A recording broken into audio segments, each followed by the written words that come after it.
Nagbigay sa akin talaga. Mhm. Alam mo, pakiusap lang nila. Isa lang.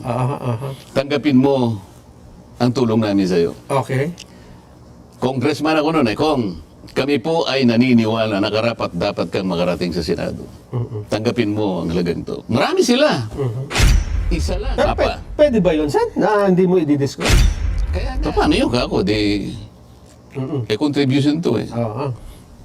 Hindi, sabi niya, binigay ko nga sa'yo, contribution, pero utang na loob mo sa akin yan. Ituring mo na lang na utang, sabi niya. Di ba? Loan. Hindi, utang lang. Basta utang na hindi babaya. Utang na loob eh. Ngayon, dahil sa hindi ko pwedeng isiwalat ang kanilang identity, kaya sinabi ko zero in contribution.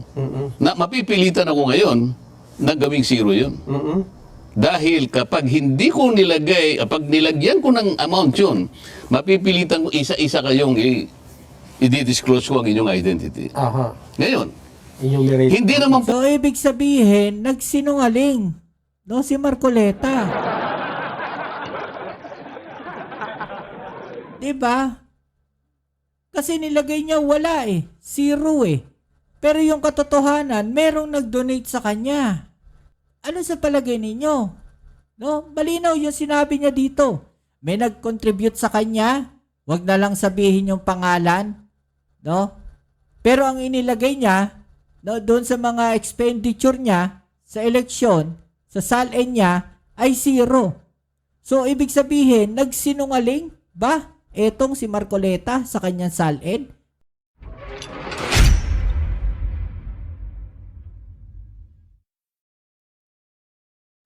Ayo, what's up? Welcome back to sa ating channel dito sa Bombs TV. Alright, so tayo nagbabalik muli mga babayan at ito pag-usapan natin, no? Ito pong viral video mga babayan, netong si Marcoleta na kung saan, no?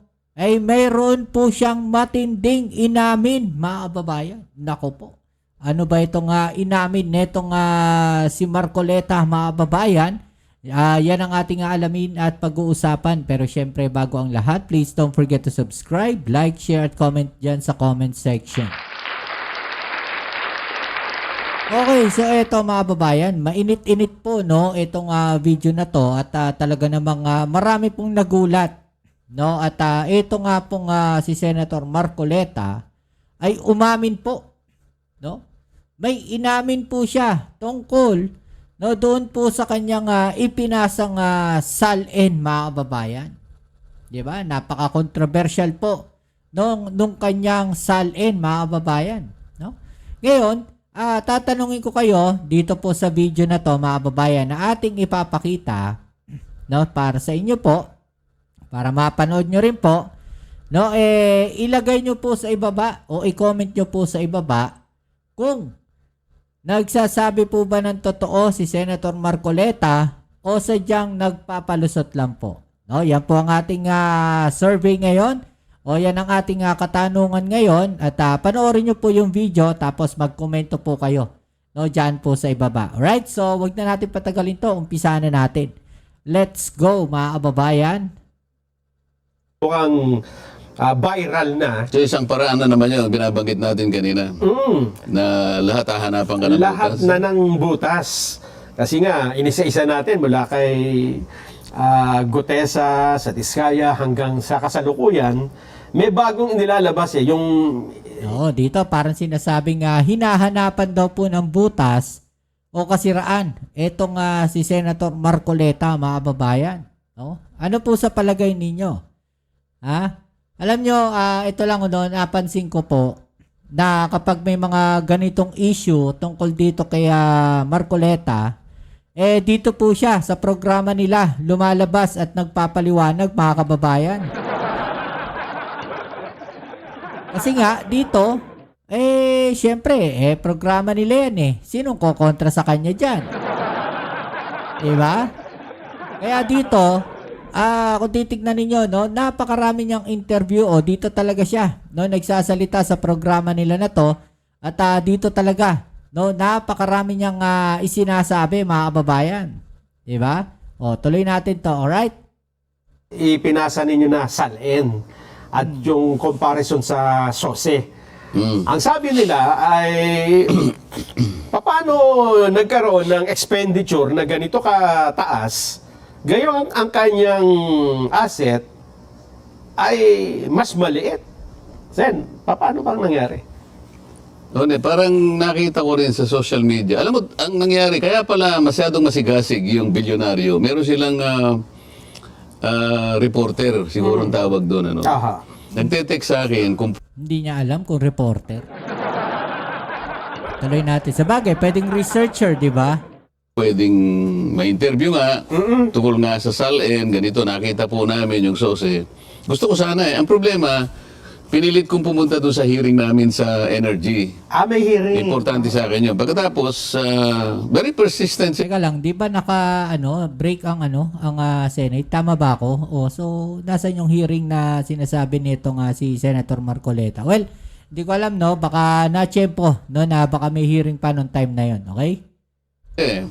So sir, sabi niya maski ilang pangungusap lang kasi po, i-air po namin ito tonight para naman marinig ang panig nyo. So, hindi naman ako makalabas ng ganun kagad, ano?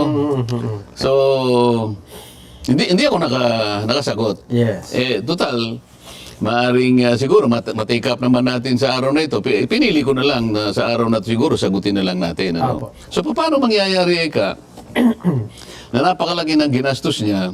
So dito talaga siya sumagot, mga kababayan, sa programa na to. Hindi ba niya pwedeng balikan? Yun lang yung tanong ko. Hindi ba niya pwedeng balikan yung nag-message sa kanya at sabihin na, sige, sa ganitong araw ako, sa ganitong oras ako pwedeng pwede pa ba kayo? Ganun lang kasimple. Para sa akin Kasi kung nagtanong yon at hindi siya nakasagot at hindi siya available, siguro naman kung sinabi niya, sige, magpapa-unlock ako na interview, kaya lang ganitong araw, wala, hindi niya sinabi. Basta dito na siya dumiretso sa programa nila, mga kababayan, Bakit kaya?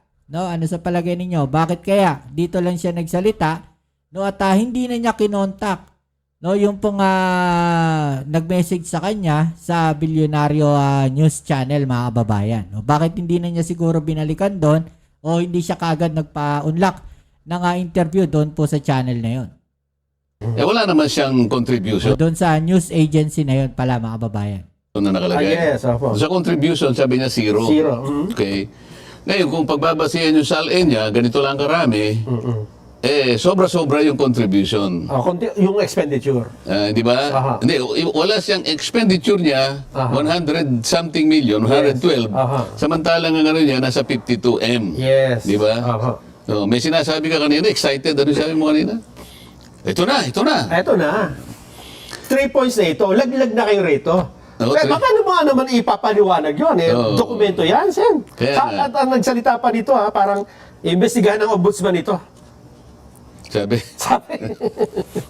Ganito yan. Napakasimple lang ng paliwanag dyan Hindi ata sila sakop ng ombudsman. Kung nakinig lang sila nung siguro, meron I think, COMELEC may sakop dyan. kaming Thanksgiving, parang event. Ang pasimula ko nga doon meron pong mga ibang mga kababayan natin ang halos hindi makapaniwala kung bakit po tayo nanalo. Meron nga ang isa ka kung broadcaster dyan, hanggang ngayon hindi makamove on, hindi ba? Yun naman hindi ko kinakaila na sinabi ko yun. Takantaka. Pero sabi ko, nakalimutan po nila na napakarami kong kaibigan. Okay. Ang marami po sa inyo ay nasa harap ko ngayon. Nelson, alam mo, mga kaibigan ko, nagbigay sa akin talaga. Alam mo, pakiusap lang nila, isa lang. Tanggapin mo ang tulong namin sa'yo. Okay. Congressman ako noon Kong, kami po ay naniniwala na karapat dapat kang makarating sa Senado. Tanggapin mo ang halagang to. Marami sila. Isa lang ang kanilang pakiusap sa akin. Ano po yun? Sana wag muna kaming i-disclose ang identity. Sa napakaraming mga reasons. Maaaring halimbawa, yung kumpanya niya ay baka makita ng administrasyon. Tinulungan mo si baka ipitin. O kaya naman nagtatrabaho sa gobyerno, may mataas na katungkulan. Kasi may mga kaibigan naman ako talaga. Pero Apa. pwede ba yun, Sen? Na hindi mo i-disclose? Kaya nga, pakinggan mo muna Okay, ako. sige, okay. Nililid down ko yung predicate eh. Di ba? Excited ka talaga Excited eh. ako eh, kasi Oh. nakapuntos na Okay, eh. ito lang ang kanilang pakiusap. Kasi nga kailangan igalang mo yung kanilang pakiusap. Tinulungan ka eh. Nagtiwala sa'yo. Gusto kanilang manalo. Karapat dapat ka sa Senado. Okay. Ang pakiusap ko lang, Yon, isa sa tanong natin, no? Karapat dapat ba itong si Senator Marcoleta sa Senado, mga kababayan? No, i-comment nyo po dyan sa ibaba, okay? halos ganun na sarili. Huwag mo nang disclose ang identity Yun ko. para sa inyo po, no? Yung katanungan natin na para sa inyo, para sa inyong opinion.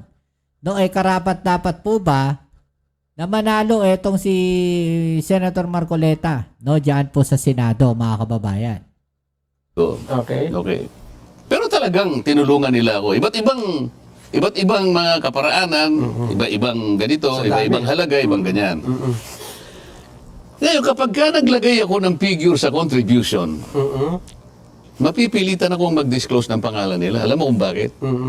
Merong kaakibat na kung tawagin ay deed of acceptance of donation. Halimbawa, binigyan mo ko ng ganitong halaga. Isa ka doon sa kaibigan ko. Mapipilitan ako doon sa punto na yon. Ilalagay ko yung pangalan mo kasi nandun ka eh. O edi ngayon nilabag ko yung kaisa-isang kahilingan mo sa akin. Tama? Oo. Okay. Magagalit ako. Ngayon, ang sabi nila sa akin, paano yun ka ako? Contribution to eh. Oo. Hindi, sabi niya, binigay ko nga sa'yo, contribution, pero utang na loob mo sa akin yan. Ituring mo na lang na utang, sabi niya, di ba? Loan. Hindi, utang lang. Basta utang na hindi babaya. Oh, eto na mga kababayan, yung sinasabi nating mga utang na loob. Yan yung sinasabi nating mga utang na loob, mga kababayan. No? Yan ang problema. No? Magkakaroon sila ng utang na loob sa mga taong tumulong sa kanila. 'Di ba? So pagkayang mga yan humingi ng pabor, no, dito kay Senator Marcoleta, wala siyang magagawa kundi bigyan ng pabor yung mga tao na yan. 'Di ba? What if kung yung mga tao na yon, no, na tumulong sa kanya, na nagbigay ng pabor sa kanya, no, kasali pala o involved pala diyan sa flood control project o mga flood control issues na yan. Siyempre, 'di ba? Siyempre, alam nyo na, may utang na loob siya eh. Tinulungan siya manalo sa kampanya eh. Tinulungan siya magkapondo eh. 'Di ba?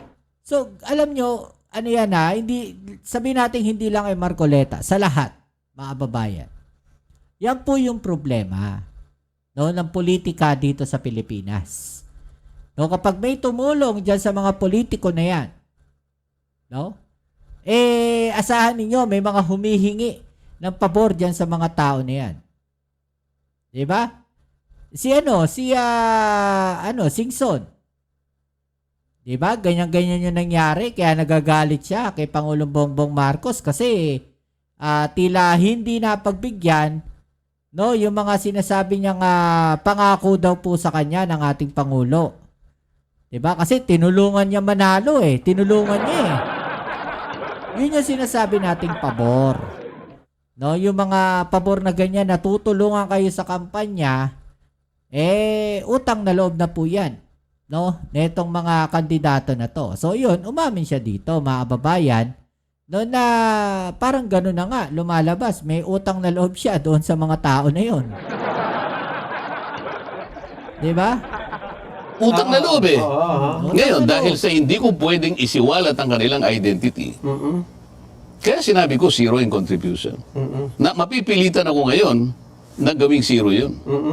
Dahil Balikan natin, kapag mga hindi babayan, ko nilagay gobyerno, mataas na katungkulan. Kasi may mga kaibigan naman ako talaga. Nagbigay sa akin talaga. Mhm. Alam mo, pakiusap lang nila. Isa lang. Aha. Tanggapin mo ang tulong namin sa'yo. Okay. Congressman ako noon Kong, kami po ay naniniwala na karapat dapat kang makarating sa Senado. Tanggapin mo ang halagang to. Marami sila. Isa lang ang kanilang pakiusap sa Ano akin. po yun? Sana wag muna kaming i-disclose ang identity. Sa napakaraming mga reasons. Maaaring halimbawa, yung kumpanya niya ay baka makita ng administrasyon. Tinulungan mo si Ah. baka ipitin. Aha. O kaya naman nagtatrabaho sa gobyerno, may mataas na katungkulan. Kasi may mga kaibigan naman ako talaga. Pero Papa. pwede ba yun, Sen? Na hindi mo i-disclose? Kaya nga, pakinggan mo muna Okay, ako. sige, Nililid down ko yung predicate Okay. Di ba? Excited ka talaga Excited ako kasi Oh. nakapuntos na Okay, eh. ito lang ang kanilang pakiusap. Mm-mm. Kasi nga kailangan igalang mo yung kanilang pakiusap. Tinulungan ka eh. Nagtiwala sa iyo. Gusto kanilang manalo. Karapat dapat ka sa Senado. Okay. Ang pakiusap ko lang, halos ganun na sarili. Mm-mm. Huwag mo nang disclose ang identity ko. Okay. Okay. Pero talagang tinulungan nila ako. Iba't ibang mga kaparaanan, iba-ibang ganito, Sa dami. iba-ibang halaga, ibang ganyan. Ngayon, kapag ka naglagay ako ng figure sa contribution, Mm-mm. mapipilitan akong mag-disclose ng pangalan nila. Alam mo kung bakit? Mm-mm. Merong kaakibat na kung tawagin ay deed of acceptance of donation. Aha. Halimbawa, binigyan mo ako ng ganitong halaga. Mm-mm. Isa ka doon sa kaibigan ko. Mapipilitan ako doon sa punto na yon. Aha. Ilalagay ko yung pangalan mo kasi nandun ka eh. Mm-mm. O edi ngayon nilabag ko yung kaisa-isang kahilingan mo sa akin. Mm-mm. Tama? Oo. Okay. Magagalit ako. Ngayon, ang sabi nila sa akin, paano yun ka ako? Contribution to eh. Oo. Hindi, sabi niya, binigay ko nga sa'yo, contribution, pero utang na loob mo sa akin yan. Ituring mo na lang na utang, sabi niya. Di ba? Loan. Hindi, utang lang. Basta utang na hindi babaya. Utang na loob eh. Oo. Ngayon, dahil sa hindi ko pwedeng isiwalat ang kanilang identity, kaya sinabi ko, zero in contribution. Na mapipilitan ako ngayon na gawing zero yun. Dahil kapag hindi ko nilagay, pag nilagyan ko ng amount yun, mapipilitan ko isa-isa kayong i-disclose ko ang inyong identity. Aha. Ngayon, Inyong narrate. hindi naman So, ibig sabihin, nagsinungaling. No, si Marcoleta. Diba? Kasi nilagay niya wala eh. Zero eh. Pero yung katotohanan, merong nag-donate sa kanya. So, ano sa palagay ninyo? No? Malinaw yung sinabi niya dito. May nag-contribute sa kanya. Wag na lang sabihin yung pangalan. No? Pero ang inilagay niya, no, doon sa mga expenditure niya, sa eleksyon, sa SALN niya, ay zero. So, ibig sabihin, nagsinungaling ba etong si Marcoleta sa kanyang SALN? At dineclare niya doon na zero?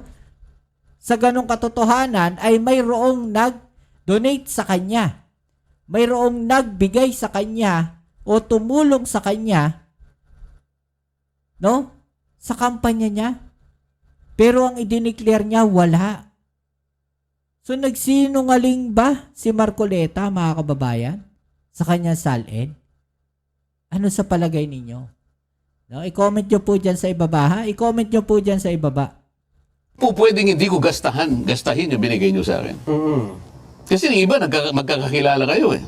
Halimbawa, ang nilagay kong gastos ko ron, 5 million, sabi ko.